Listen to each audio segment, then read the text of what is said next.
The autumn wind blew harshly through the narrow streets of the city, carrying with it a faint chill that hinted winter was near. Among the shadows of tall buildings and hurried footsteps of strangers, a young girl named Eliza walked slowly, clutching her worn-out coat tightly against her frail frame. She was only 21, but already burdened with the weight of a life most people twice her age would find unbearable. Her father had abandoned the family years ago, leaving Eliza and her ailing mother to survive on scraps of hope.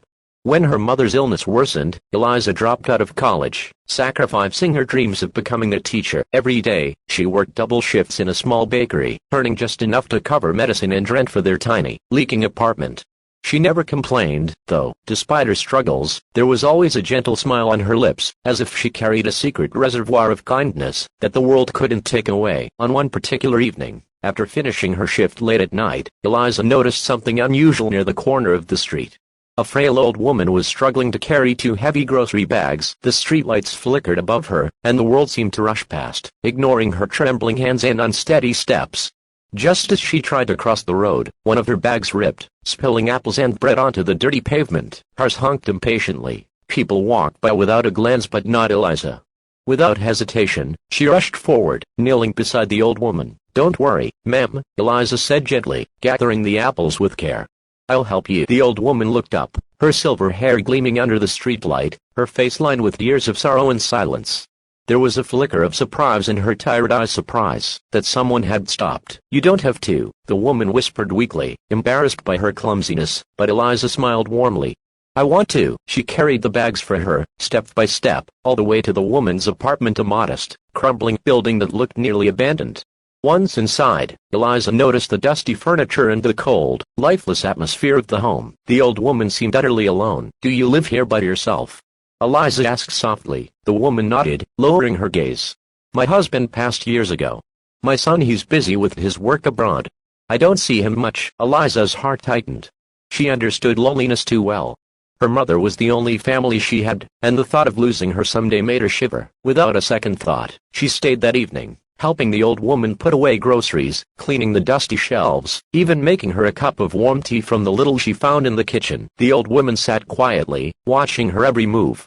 Something stirred in her chest, a feeling she hadn't known in years, the comfort of genuine care. "Thank you, child," she said finally, her voice trembling. "Most people don't even notice me anymore. But you remind me of the daughter I never had." Eliza smiled, brushing it off. "I just did what anyone should do," but the truth was, not everyone would. Days turned into weeks. After work, Eliza began visiting the old woman, whom she came to know as Margaret. She cooked for her, read books aloud, and sometimes she just sat in silence to keep her company. For Eliza, Margaret became like the grandmother she never had. For Margaret, Eliza became a light in her lonely world, but Eliza never asked for anything in return. Even when her own life grew harder, her mother's hospital bills piling up, her boss threatening to cut her hours, she never once mentioned her struggles to Margaret. She didn't want pity, she only wanted to give. One stormy night, Margaret fell ill. Eliza found her shivering on the floor, too weak to stand. Without thinking twice, Eliza carried her out into the rain, flagged down a cab, and rushed her to the nearest hospital. She stayed by her side all night, holding her hand, whispering comfort, as if Margaret were her own flesh and blood. When Margaret finally woke, tears filled her eyes. She looked at Eliza with a gaze so deep, it seemed to pierce straight into her soul. "My dear," she whispered, "you've given me more love in these weeks than I've known in years. And you've asked for nothing in return. But there is something I must tell you." Eliza tilted her head, confused. "I'm not poor, child," Margaret said softly.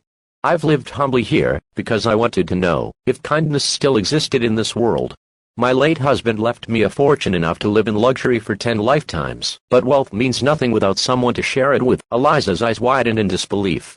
I don't understand." Margaret reached out, squeezing her hand. "I have a son.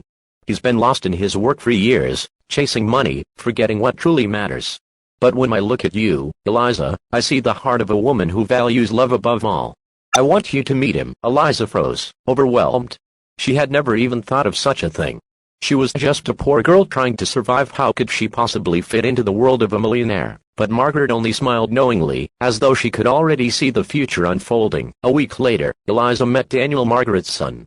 He was polished, successful, and admittedly distant at first, but when he saw how his mother's eyes sparkled around Eliza, when he heard of the nights Eliza stayed by her bedside, he began to see her in a light he had never seen anyone before.